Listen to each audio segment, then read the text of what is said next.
ಹೌದು. ಕಿಡ್ನಿ ಸಮಸ್ಯೆಗೆ ಹ್ಮ್. ಒಂದು ಅಮೂಲ್ಯವಾದ ಆಹಾರ ಇದು. ಹಾಲು ಬರ್ತಾ ಇದೆ. ಹೌದು. ಹಾಲು ಬರುವ ಯಾವುದೇ ಎಡಿಬಲ್ ಲೀವ್ಸ್ ಸೊ ನಮ್ಮನ್ನು ಬೋನನ್ನು ಗಟ್ಟಿ ಮಾಡ್ತದೆ. ಸೊ ಎನಿ ಯೂರಿನ್ ಇನ್ಫೆಕ್ಷನ್ನು ಹ್ಮ್. ಅಥವಾ ಕಿಡ್ನಿ ಫೇಲ್ ಆಗಿರೋದು ಅಂತ ಹೇಳ್ತಾರಲ್ಲ, ಹ್ಮ್. ಫೇಲ್ ಆಗಿರೋರು ಕೂಡ ಸರಿ ಆಗ್ತದೆ ಇದರಿಂದ.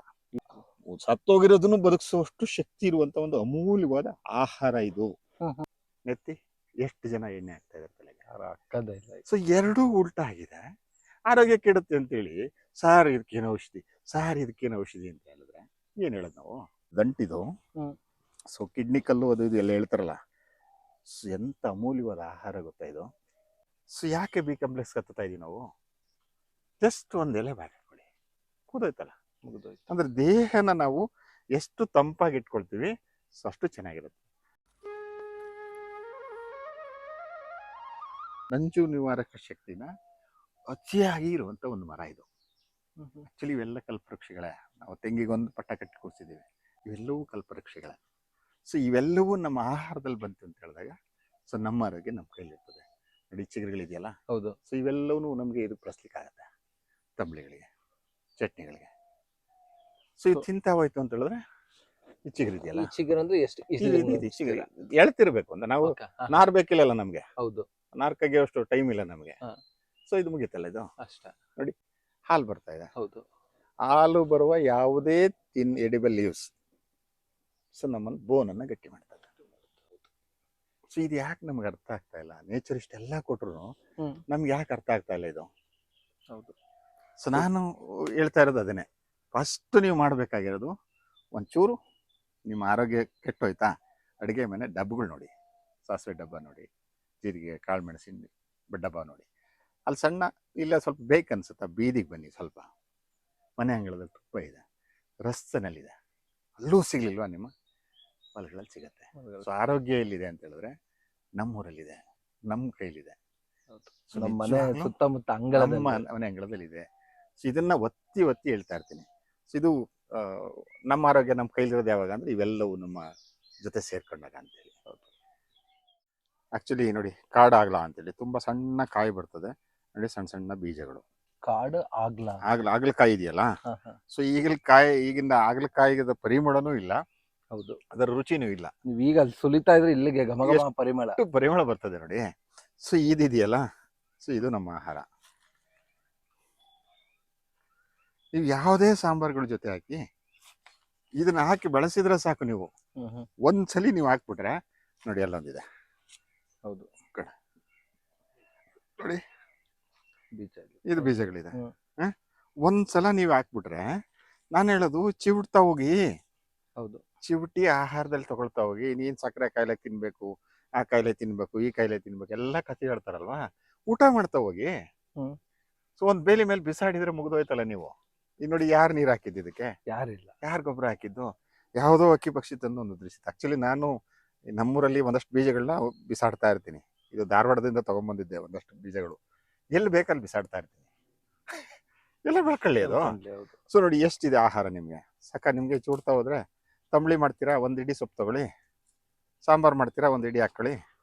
ಹೆಂಗಿದೆ ಆ ಪರಿಮಳ, ಹೆಂಗಿದೆ ನೋಡಿ ಇದ್ರದ್ದು. ಹೌದು. ನಿಜ ಚೂಡ್ತಾ ಇದ್ರ ನಿಜವಾದ ಪರಿಮಳ ಇದು. ನಿಮ್ಮ ಈ ಆಗ್ಲಕಾಯಿಗಿದ್ಯಾ? ಇಲ್ವೇ ಇಲ್ಲ. ಸೊ ಇವು ನಮ್ಮ ಆಹಾರದಲ್ಲಿ ಆಗ್ಬೇಕು. ಸೊ ಇವಕ್ಕೆ ರೆಸಿಸ್ಟೆನ್ಸ್ ಪವರ್ ಇದೆ. ಸೊ ಗಿಡ ರೋಗ ನಿರೋಧಕ ಶಕ್ತಿ ಜಾಸ್ತಿ ಇರ್ತದೆ. ನೀವು ಹಾಕಿರೋ 10 ವರ್ಷ ಇರುತ್ತೆ ಗಿಡ. ನೀವು ಅದೇ ಪೇಟೆನೆಲ್ಲ ಉತ್ತಂಬಂದ್ರೆ ಬೀಜಗಳು, ಸೊ 6 ತಿಂಗಳಾಯ್ತಾ ಗಿಡ ಸತ್ತು ಹೋಗುತ್ತೆ. ಸೊಂಟ ಬಂಟ ಏನಿರಲ್ಲ, ಒಣಗಿ ಕರಗಾಗೋಗುತ್ತೆ. ನೋಡಿ ಇದು ಬೇಸಿಗೆ, ನೆಟ್ಟ ಬೇಸಿಗೆ ಇದೆ. ಯಾರು ನೀರು ಬಿಟ್ಟಿದ್ದು ಇದಕ್ಕೆ? ಸೊ ಇವು ನಮ್ಮ ಆಹಾರದಲ್ಲಿ ಬಂತು ಅಂತ ಹೇಳಿದ್ರೆ ನಾವೇನೀಗ ದೊಡ್ಡ ಕಾಯಿಲೆಗಳು ಅಂತೀವಲ್ಲ, BP ಶುಗರು ಎಲ್ಲ ಹೇಳ್ತೀವಲ್ವಾ, ಸೊ ಅವೆಲ್ಲಕ್ಕೂ ಕೂಡ ಒಂದು ಅಮೂಲ್ಯವಾದ ಆಹಾರಗಳಾಗ್ತದೆ. ಸೊ ನಾರಿನಂಶ ತುಂಬ ಜಾಸ್ತಿ ಇರೋದ್ರಿಂದ ಏನಾಗುತ್ತೆ, ಡೈಜೆಷನ್ ಚೆನ್ನಾಗಾಗ್ತದೆ. ಇದು ಅರ್ಥ ಆಗ್ಬೇಕಿದೆ. ನಮ್ಮ ಊಟ ಅಂದರೆ ಇವಾಗಬೇಕು ಅಂತೇಳಿ, ಆಯ್ತಾ? ಸೊ ಅದ್ರ ಜೊತೆಗೆ ನಿಮಗೆ ಆಗಲೇ ತೋರಿಸ್ತಾ ಇದ್ದೆ ಬಿಳಿ ಬಸ್ಲೆ, ಆಮೇಲೆ ಕಪ್ಪು ಬಸ್ಲೆ, ಕೆಂಪು ಬಸ್ಲೆ ಅಂತೇಳಿ. ಇದು ಆಕ್ಚುಲಿ ಇದು ವೈಲ್ಡ್ ಬಸ್ಲೆ. ಇದು ವೈಲ್ಡ್ ಇದು ಕಾಡು ಬಸ್ಲೆ. ಇದು ಬಳ್ಳಿ. ಇದು ಅಂದ್ರೆ ಕಾಡು ಬಸ್ಲೆ ಇನ್ನೊಂದು ಹೇಳಿದ್ವಲ್ಲ ಬ್ರೇವಫಿಲಮ್, ಅದನ್ನ ಕಾಡು ಬಸ್ಲೆ ಗಿಡ. ಇದು ಕಾಡಿದು. ಇದನ್ನ ಒಂದು ಫೋಟೋ ಹಾಕಿದ್ದೆ ನಾನು ಪಡ್ರೆ ಅವ್ರಿಗೆ. ಸಾರ್ ದಯಮಾಡಿ ನನಗೆ ಬೀಜ ಕಳಿಸಿ ಅಂತ. ಸೊ ವೈಲ್ಡ್ ಆಗಿ ಬೆಳೆದಿದೆ. ನಾವು ಬೆಳೆಸಕ್ ಹೋಗ್ತಾ ಇರೋದು ಕೆಂಪು ಬಸ್ಲೆ, ಹಸಿರು ಬಸ್ಲೆ. ಇದು ಏನೂ ಬೆಳೆಸಿಲ್ಲ ಇದು. ಅದಾಗ ಅದು ಬೆಳೀತಾರೆ. ಈ ನೋಡಿ ಒಂದಷ್ಟು ಈಗ ಬೀಜ ಹಾಕಿ ಬೆಳೆಸ್ಕೊಂಡು ಶುರು ಆಗತ್ತಾ, ಅಲ್ಲೆಲ್ಲೋ ಬೀಳುತ್ತೆ, ಅಲ್ಲೆಲ್ಲೋ ಮಳೆ ಬರುತ್ತೆ. ಸೊ ಇಡೀ ಬೇಲಿ ತುಂಬ ಇರುತ್ತೆ. ಸೊ ಯಾಕೆ ಬಿ ಕಾಂಪ್ಲೆಕ್ಸ್ ಕತ್ತಾ ಇದೀವಿ ನಾವು? ಜಸ್ಟ್ ಒಂದು ಎಲೆ ಬ್ಯಾಗ್ ಹಾಕೊಳ್ಳಿ, ಕೂದೋಯ್ತಲ್ಲ, ಮುಗಿದೋಯ್ತು. ಅಂದ್ರೆ ದೇಹನ ನಾವು ಎಷ್ಟು ತಂಪಾಗಿ ಇಟ್ಕೊಳ್ತೀವಿ ಸೊ ಅಷ್ಟು ಚೆನ್ನಾಗಿರುತ್ತೆ. ಸೊ ಈಗ ಉಲ್ಟಾ ಆಗಿದೆ ನಮ್ದು. ಏನಾಗಿದೆ ಅಂತ ಹೇಳಿದ್ರೆ, ನಮ್ಮ ಹಿರಿಯವರಲ್ಲಿ ಹೇಳ್ತಿದ್ರು, ನೆತ್ತಿ ತಣ್ಣಗಿಟ್ಕೊಳಪ್ಪ, ಕಾಲು ಬಿಸಿಯಾಗಿ ಇಟ್ಕನ್ನ ಅಂತ. ಹೌದು. ಹೌದಾ? ಸೊ ನೀವು ಗಮನಿಸಿರ್ಬೋದು, ಯಾರು ಸತ್ತೋದಾಗ ಫಸ್ಟು ಉಸಿರು ನೋಡ್ತಾರೆ, ಆಕ್ಟ್ ನೋಡ್ತಾರೆ, ಆಮೇಲೆ ನೋಡೋದು ಅವೆರಡಕ್ಕಿಂತ ಮೊದಲೇ ನೋಡೋದು ಕಾಲು ತಣ್ಣಗಾಗಿದೆ ಅಂದರೆ ವ್ಯಕ್ತಿ ಹೋಗಿದ್ದಾನೆ ಅಂತ. ಆದರೆ ನಮ್ಮ ಮನೆಗಳಲ್ಲಿ ನಾವು ಏನಾಗಿದ್ದೇವೆ ಈಗ, ಎಲ್ಲ ಟೈಲ್ಸ್ ಹಾಕ್ಸ್ಕೊಂಡು ಇಡೀ ಕಾಲನ್ನ ತಣ್ಣಗೆ ಮಾಡ್ಕೊಂಡಿದ್ರೆ ನಾವು ಬದುಕಿದೀವೋ ಸತ್ತಿದೀವೋ? ನೆತ್ತಿ ಎಷ್ಟು ಜನ ಎಣ್ಣೆ ಹಾಕ್ತಾ ಇದ್ದಾರೆ ತಲೆಗೆ? ಸೊ ಎರಡೂ ಉಲ್ಟಾ ಆಗಿದೆ. ಆರೋಗ್ಯ ಕೆಡುತ್ತೆ ಅಂತೇಳಿ ಸಾರ್ ಇದಕ್ಕೇನೋ ಔಷಧಿ, ಸಾರ್ ಇದಕ್ಕೇನೋ ಔಷಧಿ ಅಂತ ಹೇಳಿದ್ರೆ ಏನು ಹೇಳೋದು ನಾವು? ನಾವೇ ಉಲ್ಟಾ ಆಗಿದ್ದೀವಿ. ಹೌದಾ? ನೆತ್ತಿ ತಂಪೊಬ್ಬರು ಇಟ್ಕೊಳ್ಳಿಲ್ಲ, ಸೊ ಕಾಲು ಬಿಸಿ ಇಟ್ಕೊಳ್ಳಿಲ್ಲ. ಸೊ ಒಳ ಹುಡುಗನು ಮನೆ ಒಳಗುನು ಚಪ್ಪಲಿ ಹಾಕೊಂಡು ಶುರುವಾಟ ಮಾಡಿದ್ವಿ. ಹೌದು. ಸೊ ಅವಾಗೇನಾಯ್ತು ಕಾಲಿಗೆ? ಇದು ಉಲ್ಟಾ ಆಗಬೇಕಿದೆ. ಸೊ ಉಲ್ಟಾ ಆಯಿತು ಅಂತಂದರೆ ಸೊ ನಮ್ಮ ಆರೋಗ್ಯ ನಮ್ಮ ಕೈಲಿ ಇರ್ತದೆ ಅಂತೇಳಿ. ಅದ್ರ ಜೊತೆಗೆ ನಾನು ಮೊನ್ನೆ ಮೈಸೂರಿಗೆ ಹೋದಾಗ ಹೇಳ್ತಾ ಇದ್ದೆ ಈ ಸೊಪ್ಪಿನ ಬಗ್ಗೆ. ರಂಜರಾಜ ಬೌದ್ಧ ಛತ್ರ ಇದೆಯಲ್ಲ, ಹೌದು, ಕೃಷ್ಣ ಪ್ರಸಾದ್ ಅವರಿಗೆ ಹೇಳ್ತಾ ಇದ್ದೆ, ಆರ್ಗನೈಸರ್ ಇದ್ರಲ್ಲ, ಅಣ್ಣ ಇಲ್ಲಿ ಒಂದು 5,000 ಜನಕ್ಕೆ ಊಟ ಕೊಡ್ತೀನಿ ನಾನು ಅಂತ. ಇದು ಮುಳ್ಳರ್ವೆ ಅಂತೇಳಿ. ಹೌದು. ಇದು ಕೆಂಪಿದೆ, ಇದರಲ್ಲಿ ಬಿಳಿದು ಬರುತ್ತೆ, ಮುಳ್ಳರ್ವೆ ಸೊಪ್ಪು. ಅಂದರೆ ಒಂದೊಂದು ಗಿಡಗಳು ಈಗ ಹಾವು ಸೆಡೆ ಎತ್ತದೆ. ಹೌದು. ಏನಕ್ಕೆ? ನಮಗೆ ಕಚ್ಚಕ್ಕಲ್ಲ, ಅದು ತನ್ನಗೆ ರಕ್ಷಣೆಗೆ. ಏನು ಮಾಡಬೇಡ ಅಂತ, ಏನೋ ಮಾಡಕ್ ಹೋದ್ರೆ ನನ್ಗೆ ಹೊಡಿತದೆ. ಹೌದು. ಇಲ್ಲಾಂದ್ರೆ ಭಯ ಬೀಳ್ಸಕ್ಕೆ. ಸೊ ಇದಕ್ಕೆ ಅಷ್ಟು ಥ್ರೆಟ್ ಆಗಿದೆ ಪಾಪ ಈ ಗಿಡಕ್ಕೆ. ಅರಿವೆ ಸೊಪ್ಪುಗಳಿದೆಯಲ್ಲ, ಹೌದು, ಅಮರಾಂತಸ್ ಅಂತೇಳಿ ನಾನು ಹೇಳ್ತಿದ್ವಲ್ಲ, ಸೊ ಈ ತಳಿಗಳಿಗೆ ಥ್ರೆಟ್ ಬೀಳ್ತಾ ಇದೆ. ಸೊ ಥ್ರೆಟ್ ಬಿದ್ದಿಂದ ಏನ್ ಮಾಡ್ತಾ ಇದೆ, ಹೆಚ್ಚು ಮುಳ್ಳುಗಳು ಬರ್ತಾ ಇದೆ. ಅಂದ್ರೆ ತನ್ನ ರಕ್ಷಣೆ ಮಾಡ್ಕೊಳ್ತಾ ಇದಾವೆ. ಇದು ನಮ್ಗೆ ಅರ್ಥ ಆಗಿಲ್ಲ, ಯಾಕೋ ಮಾಡ್ಬಿಟ್ಟಿದೆ ಅಂತೇಳಿ. ಇದು ನೀವು ಇದೆಯಲ್ಲ, ಇದು ದಂಟಿದು, ಸೊ ಕಿಡ್ನಿ ಕಲ್ಲು ಅದು ಇದು ಎಲ್ಲ ಹೇಳ್ತಾರಲ್ಲ, ಎಂತ ಅಮೂಲ್ಯವಾದ ಆಹಾರ ಗೊತ್ತಾ ಇದು. ಸೊ ಇದರಲ್ಲಿ ಬಿಳಿ ಅರಿವೆ ಇರ್ತದೆ, ಕೆಂಪು ಅರಿವೆ ಇದೆ ಮುಳ್ಳರಿವೆನಲ್ಲಿ. ಸೊ ಇವೆಲ್ಲವೂ ಏನಾಗ್ತಿತ್ತು, ನಾವು ಹೇಳ್ತಿದ್ದಾಗ ಏನ್ ಮಾಡ್ತಿದ್ವಿ, ಈ ಸೊಪ್ಪನ್ನ ಅಷ್ಟೇ ಬೆಳೆಸ್ಕೊಳ್ಳೋರು. ಸೊ ಬಲ್ದ ಮೇಲೆ ದಂಟು. ಹೌದು. ಅಷ್ಟು ಚೆನ್ನಾಗಿ ಸಮೃದ್ಧಿಯಾದ ಆಹಾರ ಇರೋದು. ನಾನು ಹೇಳಿದ್ನಲ್ಲ, 5,000 ಜನ ತಿನ್ನೋಷ್ಟು ಆಹಾರ ಇತ್ತು ಮೈಸೂರಲ್ಲಿ, ನಂಜಬಹದ್ದೂರ್ ಚಿತ್ರದೊಳಗಡೆ. ಅಲ್ಲೊಂದು 2-3 ರೌಂಡ್ ಎಲ್ಲರೂ ಸುತ್ತಿಸ್ಕೊಂಬಂದಲ್ಲ. ಸೊ ಅಲ್ಲೇ ಆಹಾರ ಇದೆ, ನಾವು ಇದನ್ನ ಹೇಳ್ತಾ ಇಲ್ಲ. ಇತ್ಲ ಗಿಡ ಮೊದಲೆಲ್ಲ ಕಂಬಿಡ. ಹೌದು. ಒಂಥರ ಏನೋ ಒಂಥರ ನೆಗ್ಲೆಕ್ಟ್ ಆಗಿ ನಮ್ಮ ಆಹಾರ ಸಂಸ್ಕೃತಿ ಇದೆಯಲ್ಲ, ಆಹಾರ ಸಂಸ್ಕೃತಿ ಬಗ್ಗೆ ನಾವು ಪರಿಚಯ ಮಾಡ್ಕೊಡ್ತಾ ಇಲ್ಲ. ಸೊ ನೆಗ್ಲೆಕ್ಟ್ ಮಾಡಿ ಏನಾಗ್ತದೆ, ಎಲ್ಲವೂ ಹಾಳಾಗ್ತದೆ. ಸೊ ಇದೆಲ್ಲವೂ ಕೂಡ ಅರಿವೆ ಸೊಪ್ಪು ಇದೆಯಲ್ಲ, ಇದು ನಾಗಲೇ ಹೇಳಿದೆ, ನಮ್ಮ ಅರಿವನ್ನ ಜಾಸ್ತಿ ಮಾಡುವಂಥದ್ದು ಎಲ್ಲವೂ ಅರಿವೆ ಸೊಪ್ಪು. ಅರಿವೆ, ಮುಳ್ಳರಿವೆ, ಇದು ಅರಿವನ್ನ ಜಾಸ್ತಿ ಮಾಡ್ತಾರೆ. ಸೊ ಇಂಥ ರುಚಿಗಳನ್ನ ನಾವು ತೋರಿಸ್ಬೇಕಿದೆ ನೋಡಿ.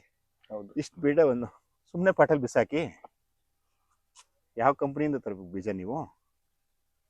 ಇಲ್ವಾ? ನಮ್ಮಲ್ಲಿ ನೇಚರ್ ಕೊಟ್ಟಿಲ್ವಾ ನಮ್ಗೆ? ಖಂಡಿತ. ಇದು ನಮ್ಮ ಆಹಾರಗಳಾಗಬೇಕು ಅಂತೇಳಿ ಪುನರ್ನವ ಅಂತೇಳಿ. ಪುನರ್ನವ ಅಂತೇಳಿ ಅಂದ್ರೆ ತುಂಬಾ ಬೇಡಿಕೆ ಶುರುವಾಗಿದೆ ಈಗ. ಎಲ್ಲೋದ್ರೂ ಪುನರ್ನವ, ಅರಿಷ್ಟ, ಚೂರ್ಣ, ಲೇಹ್ಯ, ಜ್ಯೂಸ್ ಎಲ್ಲ ಮಾಡಿ ಕೊಡ್ತಾ ಇದ್ದಾರೆ. ಅಂದ್ರೆ ನಮ್ಮ ದೇಹದಲ್ಲಿ ಇರುವಂತ ಸತ್ತ ಜೀವಕೋಶಗಳು ಅಂತ ಹೇಳ್ತೀವಲ್ಲ, ಅವೆಲ್ಲಕ್ಕೂ ಜೀವ ಕೊಡುವಂತ ಶಕ್ತಿ ಇದೆ ಈ ಸೊಪ್ಪಲ್ಲಿ. ಅದಕ್ಕೆ ಪುನರ್ನವ. ಸತ್ತೋಗಿರೋದನ್ನು ಬದುಕಿಸುವಷ್ಟು ಶಕ್ತಿ ಇರುವಂತ ಒಂದು ಅಮೂಲ್ಯವಾದ ಆಹಾರ ಇದು. ಇದರಲ್ಲಿ ಬಸ್ಸಾರು ಮಾಡ್ಬೋದು, ಮಶಪ್ ಮಾಡ್ಬೋದು, ತಂಬಳಿ ಮಾಡ್ಬೋದು. ಸೊ ಇವು ಮಾಡೋದ್ರಿಂದ ಏನಾಗುತ್ತೆ ಅಂತ ಹೇಳಿದ್ರೆ, ಸೊ ನಮ್ಗೆ ರೀಜನರೇಟ್ ಆಗ್ತದೆ. ನಮ್ಮ ಬಾಡಿನಲ್ಲಿ ಏನು ಕುಂಠಿತ ಆಗಿರ್ತದಲ್ಲ ಒಂದಷ್ಟು ಅಂಗಗಳಿಗೆ, ಅದಕ್ಕೆ ಆಹಾರಗಳು ಕೊಟ್ರೆ ಮರುಜೀವ ಕೊಡುವಂತ ಒಂದು ಅಮೂಲ್ಯವಾದ ಆಹಾರ ಅಂತ ಹೇಳಿದ್ರೆ ಪುನರ್ನವ ಅರಿಷ್ಟ ಹೇಳ್ತಾರೆ. ಹೂವನ್ನು ಬರುತ್ತೆ ಅನ್ಸುತ್ತಲ್ಲ, ಅದು ಪರ್ಪಲ್ ಬರ್ತದಲ್ಲ ಹೂವು ನೋಡಿ, ಇಲ್ಲಿ ಇದೆಯಲ್ಲ, ಈ ತರ ಬರ್ತದೆ ಹೂವು. ಸೊ ಇದನ್ನ ಒಂದು ಮಾರ್ಕೆಟ್ ಆಗ್ತಾ ಇದೆ ತುಂಬಾ ಚೆನ್ನಾಗಿ. ನೀವು ಯಾವುದೇ ಆಯುರ್ವೇದ ಶಾಪ್ ಹೋದ್ರೆ, ಸೊ ಇದು ವಿಶೇಷವಾಗಿ ನೋಡಿ, ಆ ಪರ್ಪಲ್ ಹೂವು ಇದೆಯಲ್ಲ, ಹೌದು, ಸೊ ಈ ತರ ಬರ್ತದೆ.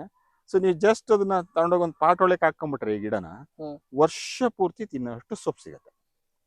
ಸೊ ಇಲ್ಲಿ ನಮ್ಮಲ್ಲಿ ಹಳ್ಳಿಗಳಲ್ಲಿ ಅಡಕ್ ಚಿಟ್ಕನ್ ಸೊಪ್ಪು ಅಂತ ಕರೀತಾರೆ. ಸೊ ಇದು ಒಂದು ಅಮೂಲ್ಯವಾದ ಆಹಾರ. ಇದರಲ್ಲಿ ಸಾಕಷ್ಟು ಬೇರೆ ಬೇರೆ ಪಾಕಗಳು ಮಾಡಿ ಮಾರಾಟ ಮಾಡ್ತಾ ಇದ್ದಾರೆ.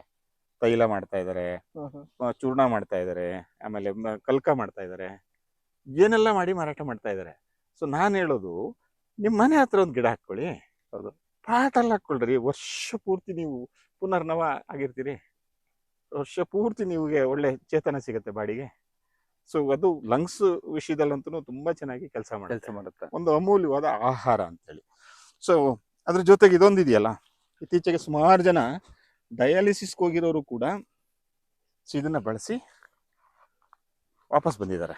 ಕಿಡ್ನಿ ಡಯಾಲಿಸಿಸ್ಗೆ ಹೋಗ್ತಾರಲ್ಲ, ಸೊ ಏನೇ ಯೂರಿನ್ ಇನ್ಫೆಕ್ಷನ್ ಅಥವಾ ಕಿಡ್ನಿ ಫೇಲ್ ಆಗಿರೋದು ಅಂತ ಹೇಳ್ತಾರಲ್ಲ, ಫೇಲ್ ಆಗಿರೋರು ಕೂಡ ಸರಿ ಆಗ್ತದೆ ಇದರಿಂದ, ಈ ಸೊಪ್ಪಿಂದ ಅಂತೇಳಿ. ಆಕ್ಚುಲಿ ಇದು ಇದೆಯಲ್ಲ, ಇದು ಈ ಮುಳ್ಳಿನ ಬೆಲೆ ಈಗ ಸದ್ಯಕ್ಕೀಗ 1,000 ರೂಪಾಯಿ ಇದೆ ಕೆಜಿ. 1,000 ರೂಪಾಯಿ ಕೆಜಿ ಇದೆ. ನೀವು ಇದಕ್ಕೆ ಹೋದ್ರೆ, ಆಯುರ್ವೇದ ಶಾಪ್ಗೆ ಹೋದ್ರೆ ಗೋಕ್ಷುರ ಅಂತ ಕೊಡ್ತಾನೆ. ಸೊ ಒಂದು ಮುಳ್ಳಿರುತ್ತೆ, ಒಂದು ಹೂವಿನ ಫೋಟೋ ಇರುತ್ತೆ ಡಬ್ಬದ ಮೇಲೆ. ಡಬ್ಬದ ಒಳಗಡೆ ಏನಿರ್ತದೆ ನನಗೆ ಗೊತ್ತಿಲ್ಲ, ಅದು ಗೋಕ್ಷುರ ಅಂತ ಕೊಡ್ತಾನೆ. ಸೊ ಇದು ಆನೆ ನೆಗ್ಗಿಲ ಮುಳ್ಳು ಅಂತ ಕರಿತೀವಿ ನಾವು. ಆನೆ ನೆಗ್ಗಿಲ ಮುಳ್ಳು ಅಂತ, ಆಯ್ತಾ. ಸೊ ಯಾಕೆ ಆನೆ ನೆಗ್ಲು ಅಂತ ಯಾಕೆ ಹೆಸರಿಟ್ರು? ವಿಶೇಷವಾಗಿ ಆನೆಗಳು ಬರುವಾಗ ಈ ಮುಳ್ಳನ್ನ ಎಸ್ಬಿಟ್ರೆ ಸಾಕು, ಎದರ್ಕೊಂಡು ಹೋಗ್ತದೆ ಅಂತ ಹೇಳ್ತಾರೆ ನಮ್ಗೆ. ಕತೆ ಕೇಳ್ಕೊಂಡ್ ಬಂದಿದ್ವಲ್ಲ ನಾವೆಲ್ಲ, ಹೌದಾ? ಆದ್ರೆ ಯಾರಾದ್ರೂ ಮುಳ್ಳು ಎಸ್ತು ಆನೆಯಿಂದ ಕಳ್ಸಿದಾರ? ಖಂಡಿತ ಇಲ್ಲ. ಇದನ್ನ ಪ್ರಶ್ನೆ ಮಾಡಂಗಿಲ್ಲ ನಾವು. ಇದನ್ನ ಪ್ರಶ್ನೆ ಮಾಡಿದ್ರೆ ಅದು ತಮಾಷೆ ಆಗ್ತದೆ. ಆಕ್ಚುಲಿ ಇದನ್ನ ಯಾಕೆ ಆನೆ ನೆಗ್ಲು ಅಂತ ಕರೆದ್ರೆ ಅಂದ್ರೆ, ನಮ್ ದೇಹ ಇದೆಯಲ್ಲ, ಹೌದು, ಈಗ ನಿಮ್ದು ಒಂದು ಬೈಕ್ ಅಥವಾ ಕಾರಲ್ಲಿ ಫಿಲ್ಟರ್ ಸರಿಯಾಗ್ಲಿಲ್ಲ ಅಂದ್ರೆ ಏನಾಗ್ತದೆ? ಕಟ್ಕೊಂಡುತ್ತೆ, ಬುಕ್ ಬುಕ್ ಬುಕ್ ಬುಕ್ ಬುಕ್ ಬುಕ್ ಗಾಡಿ. ಹೌದು. ಸೊ ನಮ್ ಫಿಲ್ಟರ್ ಯಾವ್ದು? ಕಿಡ್ನಿ. ಹೌದು. ಕಿಡ್ನಿ ಸಮಸ್ಯೆಗೆ ಒಂದು ಅಮೂಲ್ಯವಾದ ಆಹಾರ ಇದು. ಊಟ ಅಲ್ಲ, ಆಹಾರ. ಆಹಾರವೇ ನಮ್ಗೆ ಔಷಧಿ ಆಗ್ಬೇಕು ಅಂತ. ಔಷಧಿ ಅಲ್ಲ ಇದು. ಸೊ ಇದನ್ನ ನೀವು ಈ ಕಿಡ್ನಿ ಸಮಸ್ಯೆ ಇರೋಂಥವ್ರು ಅಥವಾ ಯೂರಿನ್ ಇನ್ಫೆಕ್ಷನ್ ಆಗಿದೆ, ನಿನ್ನೆ ಯಾರೋ ಫೋನ್ ಮಾಡಿದ್ರು, ಬೆಳಗ್ಗೆ ಹೇಳಿದೆ, ಮಧ್ಯಾಹ್ನ ತಗೊಂಬಂದು ತಿಂದಿದ್ದಾರೆ, ಸಾಯಂಕಾಲ ವಾಪಸ್ ರಿಸಲ್ಟ್, ಅಣ್ಣ ಫುಲ್ಲು ಅದು ಯೂರಿನ್ದೆಲ್ಲ ಸಮಸ್ಯೆ ಸರಿ ಆಯ್ತು, ನನ್ಗೆ ಇನ್ನೇನ್ ಬೇಕಿದೆ? ಹೌದು. ಊಟ ಮಾಡಿ ಸಾಕು, ಚಿಗುರು ಬರ್ತದಾ? ಹೌದು. ಚಿಗುರನ್ನ ಊಟ ಮಾಡಿ. ಬಸ್ಸಾರು ಮಾಡಿರೋದು ತುಂಬಾ ಚೆನ್ನಾಗಿರುತ್ತೆ. ನೀವು ಯಾವುದೇ ಸಾಂಬಾರು ಮಾಡಿದಾಗ ಇದನ್ನ ಬಳಸ್ಕೊಳ್ಳಿ. ಸೊ ಮುಳ್ಳಿರ್ತದ, ಮುಳ್ಳು ನಿಮಗೆ ತೊಂದರೆ ಕೊಡಕ್ ಬಂದಿಲ್ಲ. ಹೌದು. ತುಳಿದ್ ಕೂಡಲೇ ಎಷ್ಟು ಸಿಟ್ಟತಿ ತೆಗೆದು ಬಿಸಾಡ್ತೇವೆ ನಾವು. ಅದ್ರ ನೋಡ್ಬೇಕು, ಅದ್ರ ಮೇಲೆ ಸಿಟ್ಟು, ಅದು ಬೆಂಕಿ ಅಷ್ಟು ಸಿಟ್ಟು ಬಂದ್ಬಿಡುತ್ತೆ. ಹೌದು. ಯಾಕೆ ಚುಚ್ಕೊಂಡಿತ್ತದು? ಸೊ ನನ್ನಲ್ಲಿ ಏನೋ ಕೊರತೆ ಇದೆ, ತಿನ್ನು ಅಂತ ಚುಚ್ಕೊಂಡಿದೆ. ಇದು ನಮ್ಗೆ ಅರ್ಥ ಆಗ್ಲಿಲ್ಲ. ಸೊ ಇದು ಆಕ್ಚುಲಿ ಇರ್ಲಿದ್ದಲ್ಲ, ಈ ಮುಳ್ಳು 1,000 ರೂಪಾಯಿ ಇದೆ ಕೆಜಿ. ಈಗ 1,000 ರೂಪಾಯಿ ಮುಳ್ಳು. ಇದನ್ನ ಕಲೆಕ್ಟ್ ಮಾಡಿ ಇಟ್ಕೊಂಡು, ಸೊ ಒಣಗಿಸಿ ಪುಡಿ ಮಾಡಿ ಇಟ್ಕೊಳ್ಳಿ. ಜಸ್ಟ್ ಒಂದು ಕಷಾಯ ತರ ಮಾಡಿ ಕುಡಿತಾ ಹೋಗಿ, ಮುಗಿದೋಯ್ತಲ್ಲ. ಸೊ ಇಡೀ ಕಿಡ್ನಿಯ ಸಮಸ್ಯೆಗೆ ಒಂದು ಅಮೂಲ್ಯವಾದ ಆಹಾರನ ನಾವಿನ್ನು ಆನೆ ಓಡೋಗೋ ತಿಂದಕ್ಕೆ ಅಂತ ಕಥೆನ ಹೇಳ್ಕೊಂಡು ಕಾಲ ಕಳೆದ್ರೆ ಎಲ್ಲಿ ಬರುತ್ತೆ ಆರೋಗ್ಯ? ಸೊ ಇದು ನಮ್ಮ ಆಹಾರಗಳು ಅಂತೇಳಿ. ವಿಷ್ಣುಕಾಂತಿ ಇಡೀ ಹೊಲ ತುಂಬಾ ಬರ್ತಾ ಇತ್ತು.